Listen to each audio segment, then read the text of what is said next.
With it being summer, there are a lot of events that go on across the lands. Cattle drives, hunting, wild horse catching, animal auctions, and so much more. I don't usually attend a lot due to how busy I am at my place, but since I'm moving to my new farm very soon, I decided to attend a very popular event, a Mustang Makeover. Mustang Makeovers began in the mid-1900s in order to solve the problems with the overcrowding of wild horses. Usually ranchers would load these horses up and either sell them or put them down humanely, but then an idea developed. It had many names through the years, but the most famous one is the Mustang Makeover, taking a Mustang and giving it a makeover. A horse between the ages of 4 and 7 gets culled from the herds, and controlled groups of horses are randomly picked for riders to receive. Our job is to make these wild horses into riding horses, whether to sell or keep. These Mustangs have barely felt the touch of a human, so their view on us humans are, as you'd expect, foreign.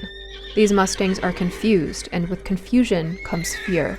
And with fear comes aggression. The job of the competitors is to find a bond, seal it, and prepare the horse for the final test before it's kept or sold to an auction. This may be a long journey, but as always, I am dragging y'all along with me. Welcome back to another Red Dead 2 video. I put a playlist down below so you can keep track of this entire storyline, and I hope you enjoy. I feel so empty deep within. Where did I go wrong? Eyes on the goal, don't lose control. I'm living fast, I lost my soul. I'm driving to get away, running through emotions high and low, holding on or letting go. I'm fighting another day.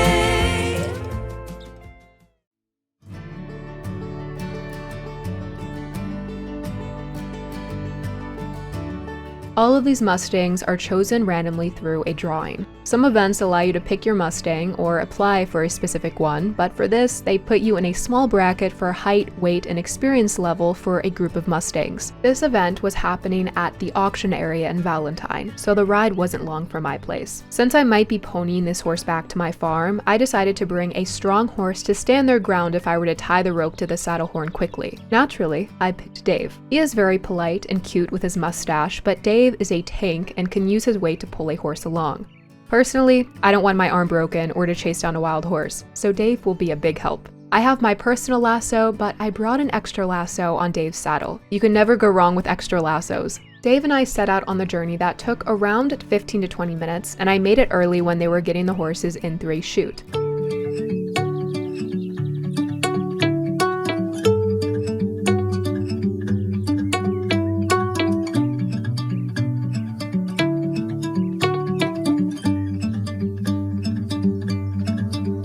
This seems like a very chaotic process, but it is the safest for both human and horses, and this is when the horses are separated into pastures.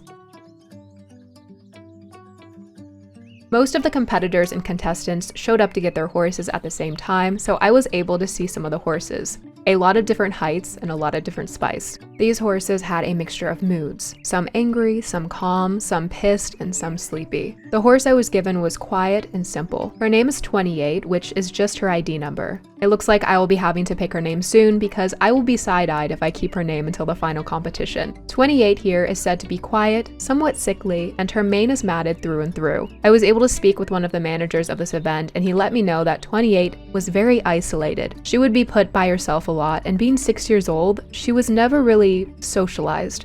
So in other words, 28 never learned what other horses were, and humans were always bad. I noticed a lot of the visitors and new horse owners were all different. Some were already bonding with their horses, and others were watching from the safety of behind a fence, or taking notes. The issue with 28 is she became scared of the lasso. It was tough to get her pinned down, to get her looped, but I was finally able to. The workers there helped me get her put in a halter as she began freaking out when led on a pony, and I don't want to have to pony her and end up hurting me or my horse. At some point, and I don't quite remember when, 28 calmed down. She walked with me and even began looking around. I can't quite explain it, but the delusion in me began to think that this is where she knew she'd be safe. Sure, she may not think that when I start working with her, but I want her to feel like her life wasn't fight or flight constantly. I would assume that going from constantly surviving to being cared for must be wonderful, and I was here to do that for her. Dave followed close behind, and he was happy to keep her company. At first, I was scared to put 28 in the pasture, but I don't have a good round pen until I move soon, so the pasture will have to do. I gave her a big pasture because I want her to be able to find a safe place where she feels far enough away from danger. The cows will be living next to her, so hopefully she'll make quick friends with my resident grass munchers. 28 was cautious, and she stayed near the corner of the pasture. Her mane looked horrid, and so did her tail, but I would solve that with time. I tossed her fresh hay and made sure her water was full before I headed off to do my other chores. Soon, nightfall surrounded the property. I did one last check. It seemed 28 had moved up to the front of the fence, but when she saw me, she slowly walked over to her comfort corner. As much as I love breaking in wild horses, it scares me. Horses are beautiful creatures, but one kick and you may be done for. There is a bond that must be made, and if it isn't, they see you as a stranger. Or worse, a predator that is out to get them. My job wasn't to make 28 rideable. My job was to show 28 that I am not the scary beast she sees me as. I sat down and read by the old building, relaxing and sitting near her. Soon, 28 walked closer. She was quiet about it, and I didn't move or look up. To me, 28 was just part of the pasture. She noticed that I wasn't targeting her, and I was just there to read my book and not mess with her. She didn't get much closer, but she began to roll in the dirt. Horses don't do this when they're scared. She was beginning to feel comfortable. This day wasn't meant to be extremely productive, just to show her that I mean no harm.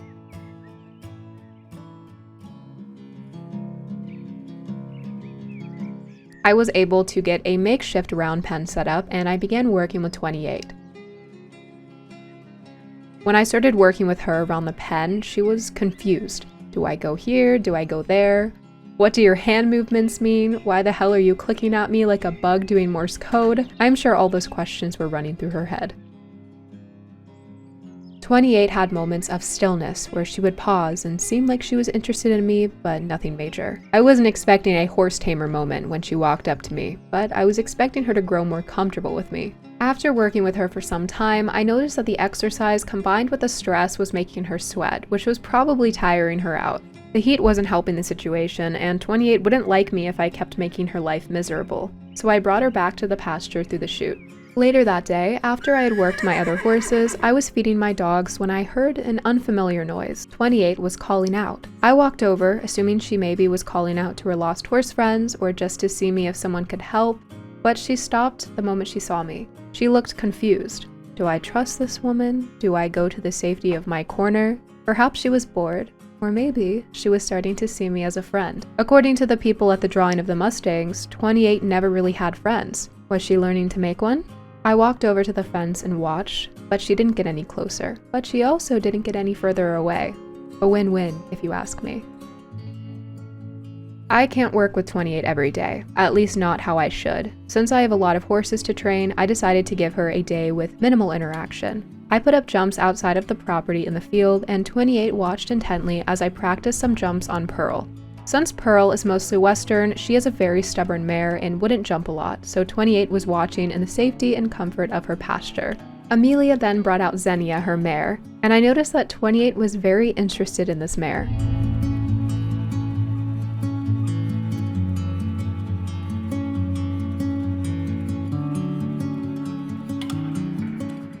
I brought Pearl back to the barn and started on my chores for the day. This is where 28 got vocal. She began whinnying a lot, small calls of all types to me and the other horses. I think 28 needs a friend. I wasn't sure who to pick from my horses, so I asked Amelia if I could possibly use her mare Xenia. She is a cow horse and is fairly tame, but she knows how to put a horse in their place. Amelia agreed, so we walked Xenia over, and 28 seemed interested but not ecstatic. I didn't really have time to walk in and do the slow introduction, so I just took Xenia's rope halter off and she walked over, grazing closer to 28. The two had a silent agreement. Sure, they weren't all over each other, but they were content. By nighttime, 28 hadn't cried out again that day, so Xenia did an amazing job. Sometimes, even introverts need their extroverts. My last day in this vlog was the most exciting one. It started off with a rainstorm, which may not seem exciting, but this gave the Mustang a much needed bath. Her coat looked beautiful without the 4 layers of dirt caked up on her. Miss 28 allowed me to get close today. She was okay with me putting her rope halter on, and I tied her up to be safe, but I left it a loose tie so she could move away if she wanted. The first order of business was her mane. Up close, it was nasty. The issue is her mane was beyond repair. It had pieces of hair falling off, and to be honest, half of the hair wasn't even connected to her head anymore. So I trimmed it to a short mane. She didn't mind too much, but the moment I went for her tail, she turned and I backed up. Her mane looked much better, but her tail was still matted and fur was detaching. My best bet for this is to wait for her to get comfortable instead of stressing her out. I didn't make much progress on 28 today, but progress is progress. She went from fleeing to her comfort corner to me being okay near her. It may be tough from here on out, but I'm ready for any challenges 28 throws my way. Though in order for me to continue, I will need a new name for her, so please suggest some names. I'd love something that goes with her personality. This mare has a long road ahead of her, and thankfully for y'all, the road will be bumpy yet entertaining. Thanks for visiting the Forgotten Ranch. Looks like it's not so forgotten anymore. Oh, hold on. Oh, there goes. Okay, goodbye. Goodbye forever. Oh, jeez. Hi, I had no control over that. I'm trying to get the freaking hoops footage without the balls in my face. I'm sorry. Sorry, my bad. Not full out, just like, oh my god. I got stuck. Ever since Bree posted the, hey guys, attach cam, I've been attaching the cam a lot. What are you doing? Crab is on the hunt. I don't know, I think I'm checking the teats or something. Oh, okay. No, too close to the butt, too close to the butt. I like you're writing in the notebook, but from the back, your ears look like normal size. Oh my god, bro. Bro got them elephant ears for real. Standing on business, alright. It's okay, I won't show the hay bale, so you'll just look tall as it's okay. It's like such a devious giggle every single time. This is American Riz right here. You get away from me. Why are you mean to me? You smell weird. Come here. You're not. No! Oh! Did you get that? Unintentional limbo. Oh. Oh. Beautiful sound effects we have going on here. What are you doing? Got her emotional support chicken. Are you gonna cook me? Is it my turn to be dinner? Yippee! I really want a 10-piece. Come here.